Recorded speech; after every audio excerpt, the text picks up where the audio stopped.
Meus irmãos, eu os cumprimento em nome do Senhor Jesus, que essa graça maravilhosa que acabamos de cantar aqui, a Ele seja sobre a vida de cada um de vocês aqui neste local. Quero convidar os irmãos a abrirem a palavra do nosso Deus na carta de Paulo aos Gálatas, no capítulo 6. Cumprimentamos a todos vocês que aqui estão adorando o Senhor Deus presencialmente. E cumprimentamos também queridos irmãos nossos que estão distantes, também participando do culto, acompanhando a transmissão do culto. Que a graça do Senhor Jesus também seja sobre a vida de nossos irmãos que estão à distância. Gálatas capítulo 6.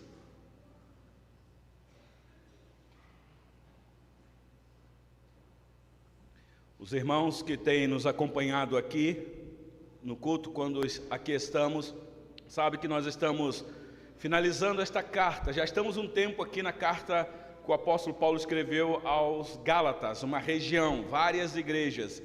E hoje nós iniciaremos o capítulo 6, já partindo aí para a finalização desta carta.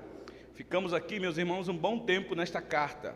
São 6 capítulos, é uma carta pequena, curta, mas eu creio que já aprendemos bastante coisa aqui, que o apóstolo Paulo registrou, dando orientação para a igreja, que é uma carta pastoral, doutrinária, mas uma carta do coração daquele plantador de igreja, que quer ver a igreja pura, santa, sem nenhuma contaminação, e combatendo os falsos ensinos, os falsos pregadores, os falsos mestres. Mas ele não perde tempo de orientar os irmãos como deve viver essa fé que eles abraçaram. E aí hoje eu quero ficar apenas com os versículos de 1 a 5. Hoje nós temos a ministração da ceia do Senhor, então para não tomar muito tempo dos queridos irmãos. Um assunto muito importante. Acabamos de cantar aqui sobre esta exaltação ao nosso Deus, porque somos uma família. E como família há tratos uns para com os outros, e a Bíblia nos orienta como devemos tratar, como nós devemos nos tratar. Então acompanhe a leitura aí, por gentileza. Diz assim a palavra do nosso Deus: Irmãos, se alguém for surpreendido em alguma falta, vós que sois espirituais, corrigi-o com espírito de brandura, e guarda-te para que não sejais também tentado. Levai as cargas uns dos outros, e assim cumprireis a lei de Cristo. Porque se alguém julga ser alguma coisa, não sendo nada, a si mesmo se engana. Mas prove cada um seu labor e, então, terá motivo de gloriar-se unicamente em si, não em outro. Porque cada um levará o seu próprio fardo. Até aqui a leitura da palavra do nosso Deus. Vocês sabem que o apóstolo Paulo acabou de orientar os irmãos sobre a prática de vida no Espírito, o andar no Espírito. Capítulo 5 nos orientou dessa maneira no finalzinho aí dos versículos 16 a 26. O apóstolo Paulo orientou os irmãos sobre o perigo das obras da carne, que ainda fazem parte da nossa existência nesse mundo, e com muita facilidade nós podemos, numa prática cristã, exercer esta nossa cidadania aqui no mundo com obras da carne. E aí ele lista aqui quais são as obras da carne. Em contrapartida, ele diz que a vida do cristão é marcada pelo fruto do Espírito. E aí também ele lista aqui características do fruto do Espírito, que para mim é um fruto só, que é o amor. E agora então ele detalha isso de uma maneira assim tão surpreendente para nós, porque aqui ele vai falar da comunidade cristã, como nós devemos viver e tratar uns aos outros. Ele vai falar aqui de um auxílio mútuo que devemos ter por causa da responsabilidade que nos foi dada por Cristo. Então esse é o assunto com vocês aqui nesta noite, meus irmãos. A nossa responsabilidade pessoal no trato com os nossos irmãos. É o que ele vai falar aqui. Ele quer orientar essa igreja, não só sobre os falsos ensinos, mas como eles devem viver em comunidade. Alguém uma vez fez uma crítica sobre a igreja, e eu penso que a crítica procede, e a crítica é esta: que a igreja é o único exército que deixa os seus feridos para trás. Não deveria ser assim, né? Nós temos aquela ideia de que a igreja é um hospital e que aqui nós devemos cuidar das feridas uns dos outros, mas na verdade a figura bíblica para a igreja é um grande exército, porque nós estamos numa batalha bem reída, nós devemos lutar juntos pela fé evangélica, e é batalha mesmo. Vocês sabem que o apóstolo Paulo, quando escreveu aos Efésios, ele disse: olha, vocês têm que se revestir de toda a armadura de Deus para poder enfrentar um inimigo muito poderoso. Então é batalha, é luta, às vezes com o inimigo invisível, mas às vezes os inimigos se tornam tão visível, e às vezes não é o outro, às vezes somos nós mesmos, lutando conosco mesmo. Então alguém fez a crítica, e eu penso que a crítica procede. Todos os outros exércitos, quando um soldado é baleado, os outros pegam aquele soldado ferido e procuram salvá-lo.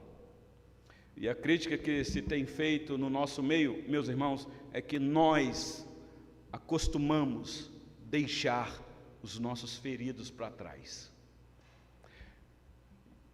É disso que eu quero tentar ver com vocês aqui. Quem sabe na noite deste dia o Senhor Deus te trouxe aqui para te despertar, para fazer de você um soldado ativo, um guerreiro bem com sabedoria. Então vamos para o texto, que nós temos aqui algumas divisões bem claras no texto. O apóstolo Paulo já apresenta a possibilidade de irmãos na igreja de irmãos serem surpreendidos em alguma falta. O versículo 1, ele começa assim: irmãos. Paulo é carinhoso, ele chama a igreja, porque são irmãos mesmo, professam a mesma fé. Ele está falando com os irmãos daquela região. Irmãos, se alguém for surpreendido em alguma falta, então me parece que o texto dá a entender aqui ambiguidade. Por exemplo, parece que Paulo está dizendo assim: olha, se alguém for pego em alguma coisa, surpreendido em algum pecado, por exemplo, alguém, numa linguagem popular, alguém que foi pego com a boca na botija, não sei se aqui fala assim, e aí então ele vai dar algumas orientações como deve tratar esse irmão. Parece que ele está falando dessa maneira. Por exemplo, você vem para o culto, e aí os diáconos ficam atentos à ordem do culto, e você que está aqui para adorar o Senhor Deus, para prestar atenção no sermão, de repente alguém passa a ver você navegando no Facebook, na hora do culto, você foi surpreendido numa falta gravíssima, estava lá vendo um videozinho do TikTok, na hora do culto. Mas eu penso que não é disso que Paulo está falando, ainda que isso é uma falta grave mesmo. Eu penso que Paulo está falando aqui da própria pessoa, que de repente esta pessoa busca viver uma vida santa, mas de repente ela deixou de vigiar por um momento, e o pecado, meus irmãos, é sedutor, e a pessoa então foi surpreendida pelo pecado. Você não estava nem pensando naquilo, você não planejou aquilo, mas de repente, quando você se viu, você estava pega por aquilo ali. Então, não era a sua intenção, não foi nada planejado, mas alguma fraqueza, você caiu naquele pecado. Você de repente, quando se viu, estava se banqueteando daquilo que desagrada o Senhor Deus. Você correu, mas o pecado foi mais veloz que você, ele te alcançou e ele te surpreendeu. Eu penso que é disso que Paulo está tratando aqui. É igual aquela fera selvagem. Eu gosto muito de assistir um canal fechado aí, o Discovery, e ver um animal correndo atrás do outro para pegar, na selva. O leão, por exemplo. O leão é sagaz demais. Ele fica de tocaia, escondido, e esperando a presa passar desavisado. A presa nem percebe o perigo que ronda ali naquele lugar. De repente o leão aparece e dá uma corrida e alcança com muita facilidade a sua presa. Aquela presa foi surpreendida. O pecado de vez em quando é assim com a gente, meu irmão. Se você não vigiar 24 horas, O pecado é como um leão que está escondido atrás de uma moita, olhando o momento da sua vulnerabilidade. Então eu creio que é nesse sentido que Paulo está falando aqui. Por isso, vocês devem lembrar que uma vez o Senhor Jesus disse para os seus discípulos assim: olha, vocês têm que vigiar e orar. Mateus capítulo 26, versículo 41. Vigiai e orai para que não entreis em tentação. A tentação não é pecado, meus irmãos, mas existe um perigo de você ser tentado. O Senhor Jesus orientou seus discípulos de falar com o Pai para não deixar cair em tentação, mas o texto aí ele diz: olha, vigie e ore para que não entreis em tentação. Por que, Senhor Jesus?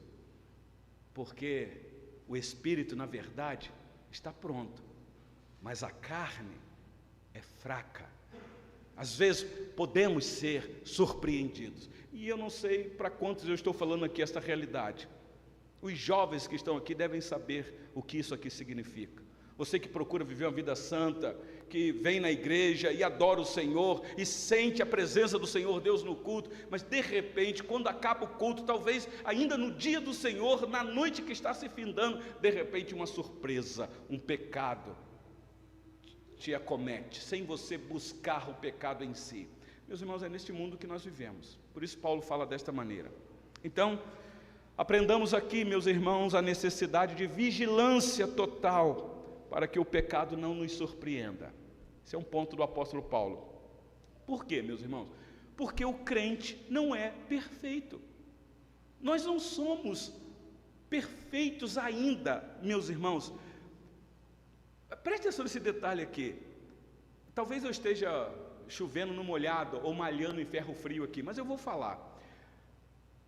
Tem gente que por um lado, ou há irmãos que pensam, achando que o crente vive pecando o tempo todo. Ah, pastor, o senhor sabe como é que é, nós somos pecadores mesmo, então é difícil de resistir à tentação. E aí tem aqueles que pensam que é natural viver pecando o tempo todo, todo dia. Porque o pecado é uma realidade, nós não somos perfeitos. E tem aqueles que vão para um outro extremo, que pensam que nesse mundo, não, uma vez que você foi salvo, o Espírito habita em você, você não vai mais pecar, você entra num estado agora de perfeição total. Meus irmãos, eu acho que nós devemos achar um equilíbrio aqui, você sabe disso.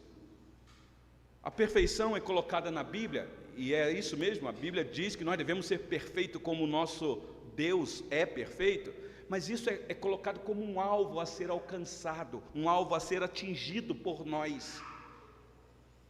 Mas o fato, meus irmãos, de o alvo ser a perfeição, e é mesmo, não tem nenhum outro alvo, é isso que eu tenho que tentar atingir, não quer dizer que esse alvo será alcançado por nós aqui. É só fazer uma análise bem clara, que a gente sabe que ninguém vai conseguir chegar a essa perfeição aqui. Ninguém, homem nenhum, por mais revestido de santidade que ele possa ter, ou toda aquela parafernália de roupa espiritual que ele usa, nenhum homem chega na sua total perfeição nessa vida. Então, o apóstolo Paulo diz: meus irmãos, quando alguém for surpreendido em alguma falta, o que é que a igreja deve fazer? Aí Paulo diz que a igreja deve corrigir o irmão. Olha aí no texto, versículo 1, Gálatas 6:1. Irmãos, se alguém for surpreendido em alguma falta, vós que sois espirituais, corrigi-o.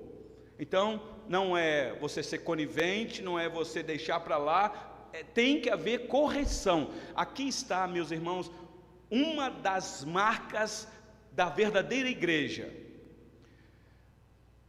Nós entendemos que a verdadeira igreja tem 3 marcas distintas, tem muito mais. Mark Dever, acho que coloca 8 ou 9 marcas de uma verdadeira igreja. Mas as 3 principais, meus irmãos, é a pregação fiel da palavra, a administração correta do sacramento e a aplicação disciplinar amorosa. Igreja tem que disciplinar, tem que corrigir o irmão quando ele é surpreendido em alguma falta. Eu sei que falando isso hoje pode parecer um pouco politicamente não muito correto, Porque hoje as pessoas se ofendem por qualquer coisa. E se uma igreja disciplinar um irmão, o irmão pode se sentir ofendido e processar a igreja. E colocar a igreja numa situação muito delicada, por danos morais, porque se sentiu ofendido. Pasmem vocês, isso já aconteceu. Mas contudo, nós temos a orientação do apóstolo Paulo dizendo: meus irmãos, se alguém for surpreendido, a disciplina é necessária, a correção é bíblica. E Paulo coloca essa responsabilidade naqueles que ele chama aí de espirituais. Quem é Paulo? Quem são esses? Provavelmente, meus irmãos, Paulo aqui esteja se referindo à liderança da igreja. Possivelmente. Se for uma igreja reformada, presbiteriana, pastor e presbítero. Talvez seja isso.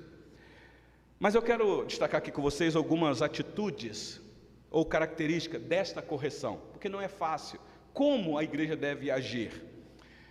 Eu vou tentar ver com vocês aqui, como ele mesmo diz aí, fazer isso com espírito de brandura. Vou tentar explicar para vocês o que significa isso, espírito de brandura. Ainda no versículo 1 ele vai dizer que quando formos fazer isso, quem for lá deve guardar o seu coração para que não seja tentado naquele mesmo pecado. Daqui a pouco eu explico isso. No versículo 2 ele diz que nós devemos levar a carga uns dos outros, e no versículo 3 a 5 ele vai dizer que nós devemos fazer isso com espírito de humildade. Então vamos lá rapidinho ver essas atitudes aqui, ou características de como corrigir um irmão quando ele é surpreendido em alguma falta. Ainda aí no versículo 1, ele diz, versículo 1: irmão, se alguém for surpreendido em alguma falta, vós que sois espirituais, corrigi-o com espírito de brandura. Espírito de brandura? Me parece que aqui o apóstolo Paulo quer inculcar na mente da igreja ou daqueles irmãos todos os estágios de um processo que leva a uma correção de um irmão que foi surpreendido numa falta, que é um irmão sincero da igreja, que a vida dele não é marcada por aquele pecado que ele foi acometido. Isso tem que ser levado numa característica, segundo o apóstolo Paulo aqui, por um espírito de brandura. Não por palavras ásperas, não por censuras violentas e descabidas, não pela má educação, não pela rudeza, não sei se existe a palavra, não pela arrogância, pela soberba, pelo espírito de altivez, de achar que a liderança é melhor do que quem quer que seja, mas segundo o apóstolo Paulo aqui, tratar com espírito de brandura. O sábio escrevendo o provérbio, provavelmente Salomão, Provérbios 15, versículo 1, o sábio diz que a resposta branda desvia o furor. Provérbios 15, 1. Mas a palavra dura suscita a ira. Leia de novo com calma este provérbio. A resposta branda desvia o furor, mas a palavra dura suscita a ira. Meus irmãos, quantas vezes pessoas bem intencionadas vão corrigir outro, ou querer corrigir um irmão, talvez um irmão que caiu em pecado, e talvez por falta de sabedoria, de experiência, vão para cima de alguém que está errado e errou mesmo, e despejam um monte de impropérios, um monte de crítica, de condenação. Conhece gente assim? Meus irmãos, isso vale quando vamos corrigir os nossos filhos. Hoje, comemorado aí o Dia das Mães, uma bênção ser mãe. Mas quantas mães sem sabedoria na correção dos seus filhos? Até tem boa intenção, até está fazendo a coisa certa, está falando verdade, mas é o tom que usa, aí você perde a sua razão. E isso também vale, esposa, quando você for criticar o seu marido. Às vezes o marido precisa receber uma crítica, porque a crítica é necessária. Nós aprendemos com a crítica. O problema é que às vezes, como vai ser feita essa crítica? O jeito, o tom, e aí você perde a razão.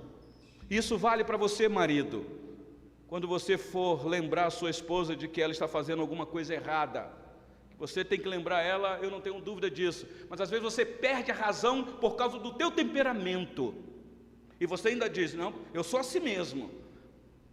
Cadê o espírito de brandura, meus irmãos? Quantas brigas na família, quantas brigas no casamento, quantas brigas na igreja, quanto racha, exatamente por causa disso aqui, meus irmãos.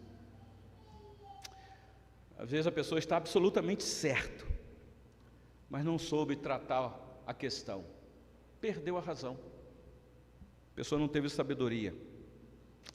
Então, qual é a maneira correta, meus irmãos? Segundo o apóstolo Paulo, tem que corrigir, com espírito de brandura, ser manso, ser longânimo, ser humilde, reconhecer que você está corrigindo alguém que caiu, mas que você também poderia cair naquele mesmo erro.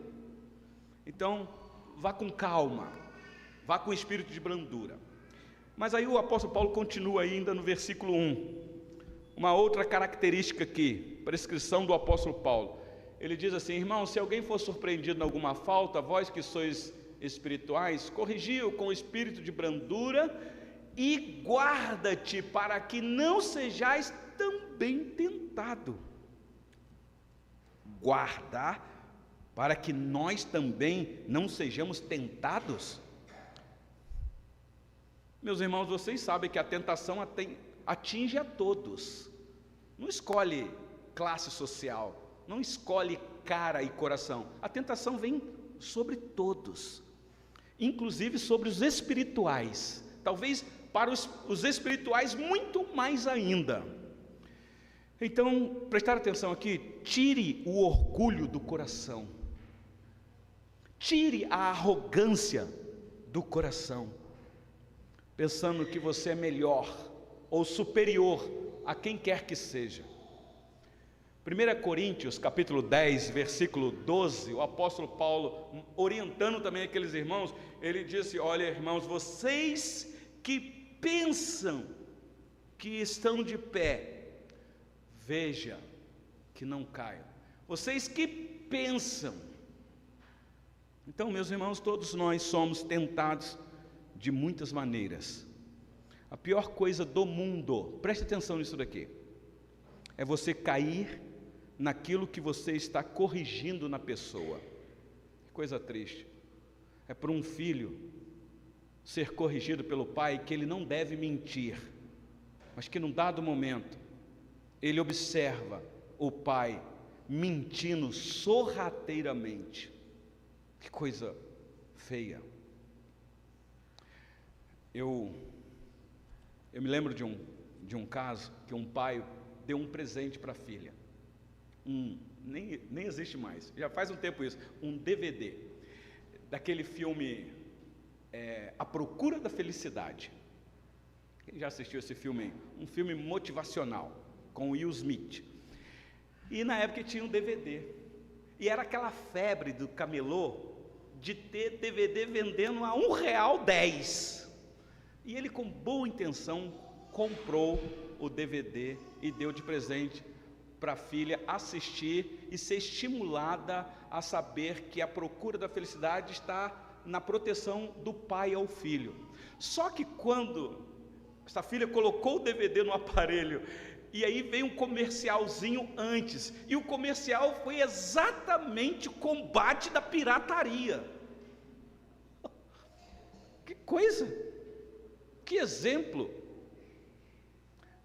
Era a mesma coisa dessa filha chegar em casa com a prova e mostrar para o pai: tirei 10, mas eu colei todas as respostas aqui. Qual é a moral que o pai vai ter para dizer que ela não poderia ter feito aquilo? Está dando para vocês entenderem, meus irmãos? Então isso tira a autoridade e a força da correção, porque quem está corrigindo não é melhor do que quem está sendo corrigido. Guarda isso no teu coração. Isso é muito importante na igreja.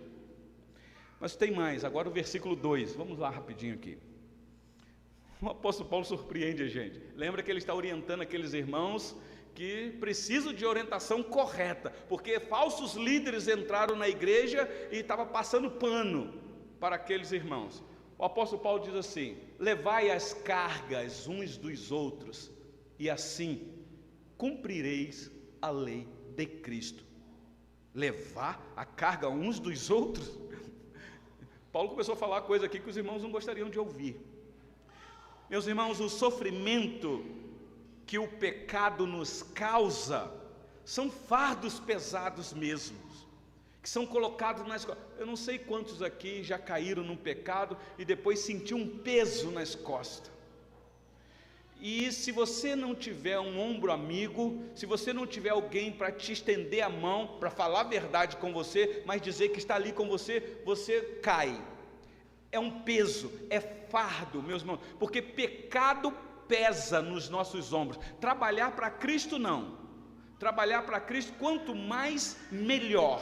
Sede firmes e abundante na obra do Senhor, sabendo que no Senhor o teu trabalho não é vão, mas pecado pesa, faz você ficar desanimado. De vez em quando a gente olha para a igreja e vê uns irmãos que não quer se envolver na obra, não quer trabalhar, a gente fica assim: ô Senhor, ele não quer trabalhar por quê?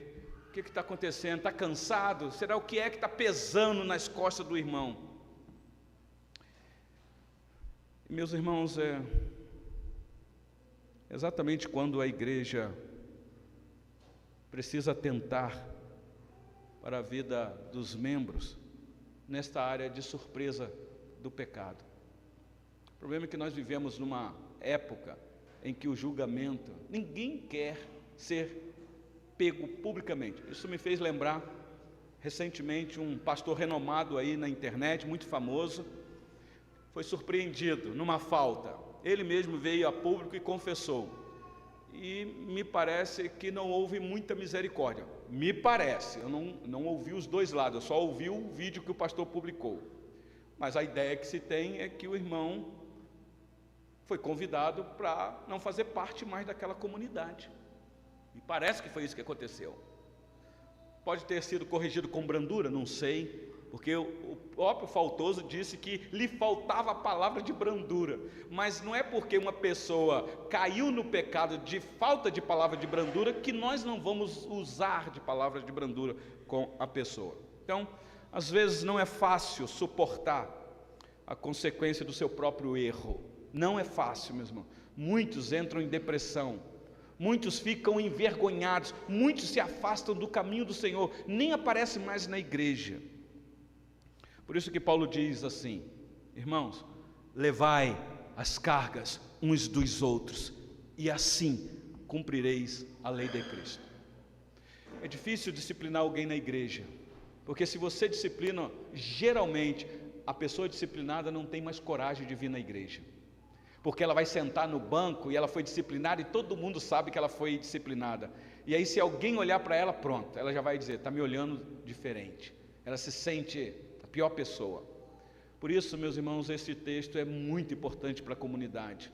Você ajudar alguém. Toda vez que essa igreja disciplina alguém, e essa igreja disciplina, o conselho sempre toma a decisão de nomear 2 ou 3 famílias maduras, sensatas, para acompanhar o disciplinado. Para não desistir dele, para estar junto com ele, para poder ajudar ele a ser restaurado, porque se deixar sozinho, a pessoa desmorona, meus irmãos. Essa carta foi escrita porque esses irmãos pensavam que o cumprimento da lei de Moisés lhe dava a salvação. Vocês devem lembrar disso, salvar pela lei. Paulo não está dizendo que a lei passou, prestar atenção aqui, a lei tem o seu valor, mas ele fala da lei de Cristo, que é a lei do amor, a lei do perdão, a lei da misericórdia. E só o amor, meus irmãos, que faz com que levemos as cargas uns dos outros. Por isso ele acabou de dizer para os irmãos: vocês devem desenvolver o fruto do Espírito, que é amor. Amor. Devemos colocar os nossos ombros debaixo daquele fardo, junto com aquele irmão, ombro a ombro, carregando aquele peso. Ah, meus irmãos, que utopia isso que eu estou falando. Que isso, pastor? Que realidade é esta? Isso não é real, não é? Deveria ser na vida da igreja. Deveria ser. Porque às vezes, meus irmãos, o pecado é insuportável na vida dos irmãos. Nós da liderança, que trabalhamos com aconselhamento, que sabemos disso. Tentar ajudar pessoas que enfrentam o pecado. E tem que ter sabedoria nessa hora, meus irmãos, para ajudar as pessoas. Então, para concluir, o apóstolo Paulo fala aí dos versículos 3 a 5 o seguinte: olha, vocês continuem com esse espírito de humildade. Olha aí o texto, por gentileza. Versículo 3, ele diz: porque se alguém julga ser alguma coisa, não sendo nada, na verdade aqui na liturgia foi dito isso com muita propriedade, a si mesmo se engana. Mas prove cada um o seu labor, as suas atitudes, o seu trabalho, e então terá motivo de gloriar-se unicamente em si e não em outro. E aí então no versículo 5 ele diz: porque cada um levará o seu próprio fardo. Vocês viram aqui, meus irmãos, como é que deve ter atitude de corrigir um irmão?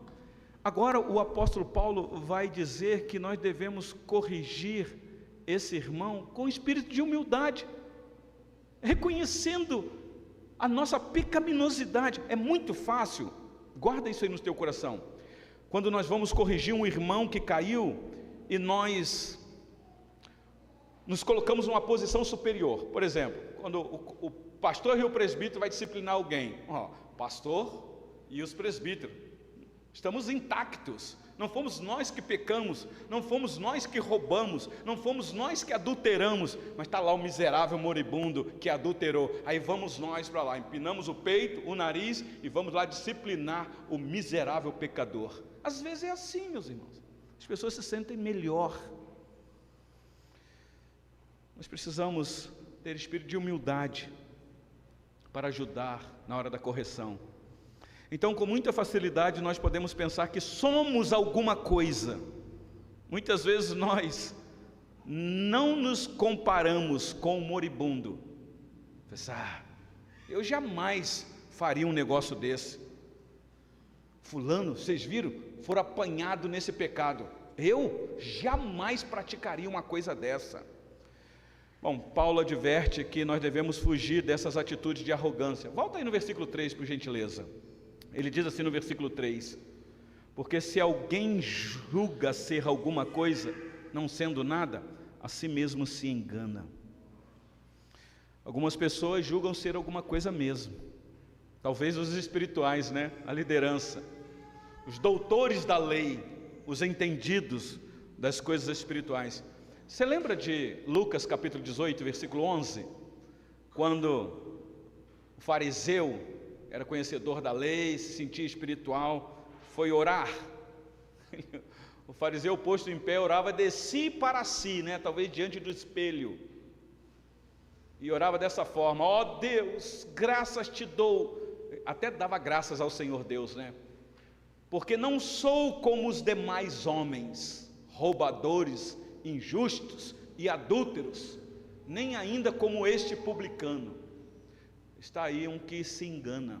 Jamais podemos ter uma atitude dessa, ainda que você não tenha que praticar aquilo que a pessoa praticou quando ela caiu. Mas não pense que você é melhor, porque você não é. Ninguém o é.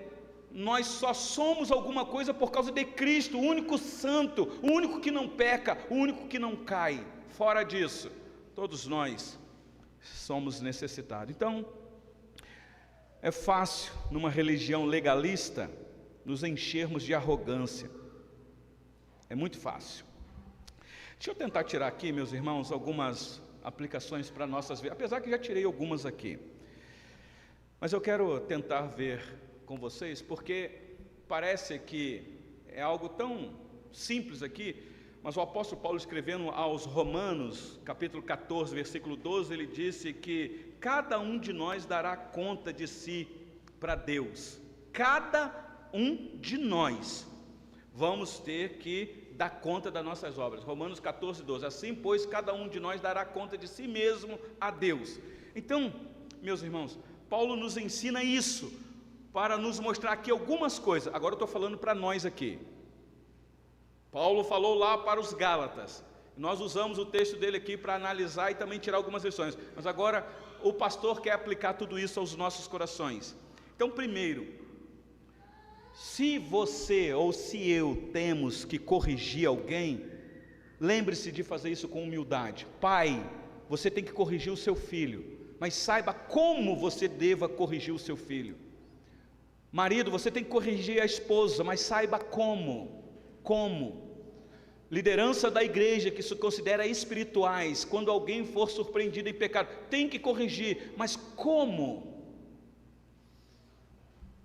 Não vamos nos comparar com aquela pessoa que caiu, como eu disse, e nem nos gloriar de que nós somos melhores, porque se nós queremos nos gloriar, segundo o apóstolo Paulo, devemos comparar com Deus.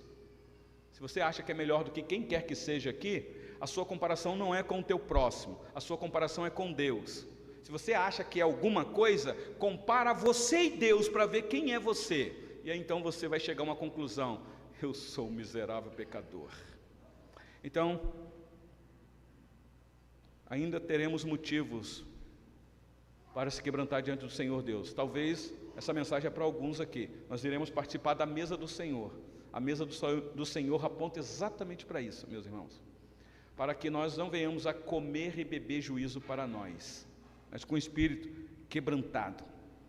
Você deve dizer ao Senhor Deus: Senhor, eu te dou graça, porque até aqui o Senhor tem me abençoado. Se você é um marido fiel, dá graças ao Senhor Deus. Se você é um funcionário trabalhador e você cumpre o que lhe é exigido lá, você não defrauda o seu patrão, dê graças ao Senhor Deus. Se você é um filho obediente, honra pai e mãe, dê graças ao Senhor Deus, porque até aqui Ele te abençoou.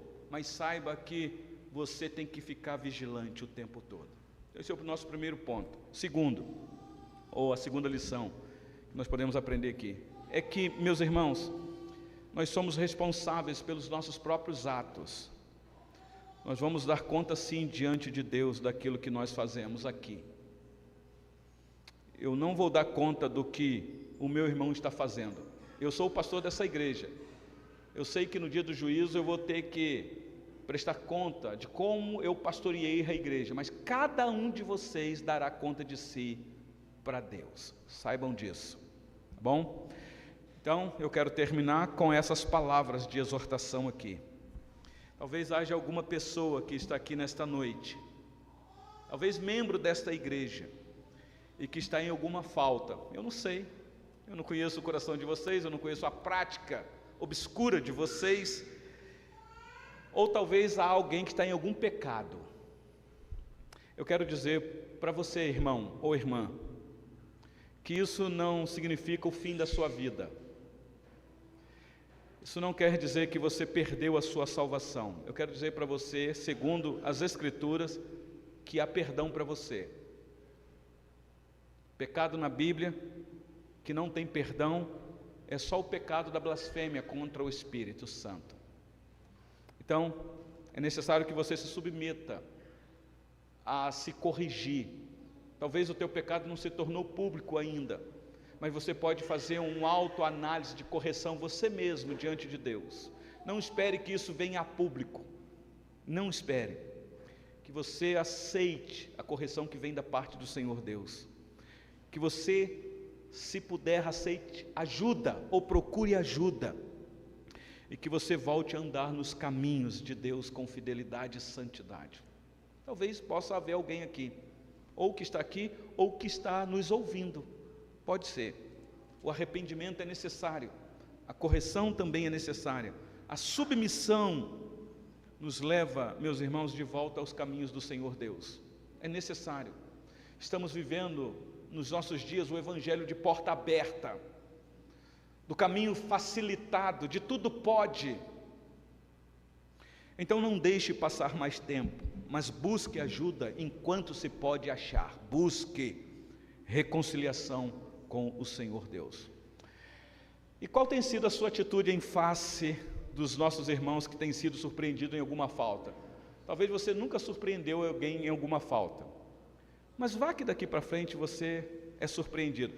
Nós temos aqui os nossos queridos irmãos que dirigem Uber, e eles vieram falar comigo, falaram: pastor, esse trabalho nosso é um trabalho desafiador.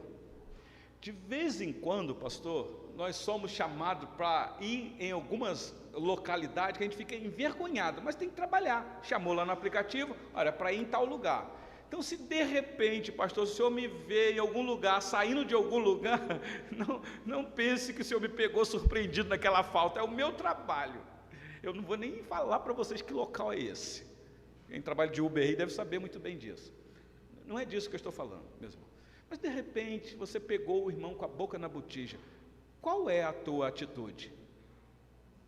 Você vai ajudar o irmão com espírito de brandura e humildade? Ou a fofoca vai rolar solta na igreja? Sabe, igrejas assim, que alguém descobre a falha do outro, aí pronto. O WhatsApp come solto, os grupos. Vocês viram fulano de tal? O que é que ele fez?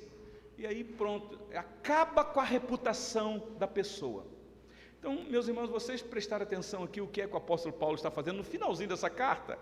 Uma carta que Paulo começou tão nervoso, mas de repente ele começou a abrir o coração pastoral, dizer: meus irmãos, o que marca a nossa fé é o amor. Cuidemos uns dos outros, porque ele vai falar para frente aqui no próximo sermão. Aquilo que a gente planta, a gente vai colher. Aquilo que a gente planta é o que nós vamos ceifar, meus irmãos. Que fique essa palavra para o nosso coração, neste dia, o dia do Senhor, o dia da ministração da ceia do Senhor.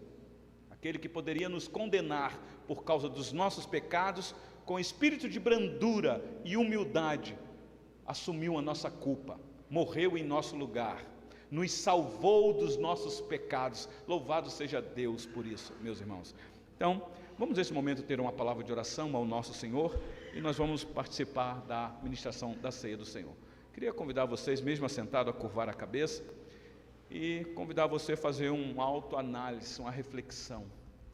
Eu sei que nós já tivemos isso aqui no culto, na hora da confissão de pecados, mas às vezes aquele momento é tão minúsculo, e você pode fazer a sua oração individual aí nesse momento. Vamos orar.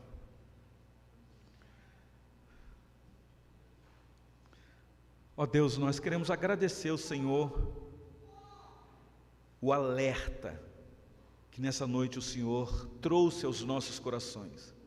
Isso é prova do teu amor, da tua misericórdia, de mais uma vez nos dar a oportunidade de nos consertar diante do Senhor.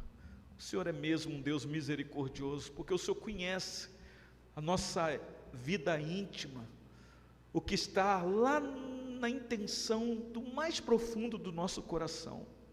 E ainda assim, sabendo disso tudo, o Senhor nos chama em culto público para nos dar a oportunidade de nos arrependermos. Ó Deus, sabemos que por nós mesmos não temos capacidade de nos arrependermos dos nossos pecados. Se o Senhor não for conosco, nos dando arrependimento, Senhor, não iremos nos arrepender. O nosso coração é rebelde, Senhor. O nosso coração é contrário às coisas espirituais. Ó Deus, mas nós cremos que o Senhor já nos salvou, o Senhor já nos purificou pelo sangue derramado do Teu Filho na cruz do Calvário. Mas, ó Deus, ainda aqui estamos, Senhor. As obras da carne, Senhor, muitas vezes são sedutoras mesmo, mas aplique aos nossos corações o fruto do Espírito, Senhor, para sabermos viver uma vida santa que agrada ao Senhor. E ó Deus, como ouvimos aqui, tire do nosso coração qualquer espírito de arrogância, de acharmos que somos melhores do que quem quer que seja. Tira a altivez dos nossos olhos, Senhor. Quebranta-nos, Senhor. Ajuda-nos a humilhar debaixo da poderosa mão do Senhor, para que o Senhor nos exalte em tempo oportuno. Se porventura alguém aqui, Senhor, que está participando deste culto, tem essa dificuldade, Senhor, luta com o pecado, ó Deus, o Senhor é o Deus libertador. Sabemos que o pecado prende mesmo, Senhor. O pecado nos surpreende. Se porventura, Senhor, Tu conheces os Teus filhos que aqui estão, aqueles que sinceramente, Senhor, buscam ajuda dos altos céus para vencer, Senhor, o pecado. Ó Deus, derrama dos altos céus, levanta pessoas capacitadas, dê coragem para que a pessoa procure ajuda, Senhor, para vencer este mal para a glória do Teu santo nome. Assim eu oro, no nome do Senhor Jesus. Amém.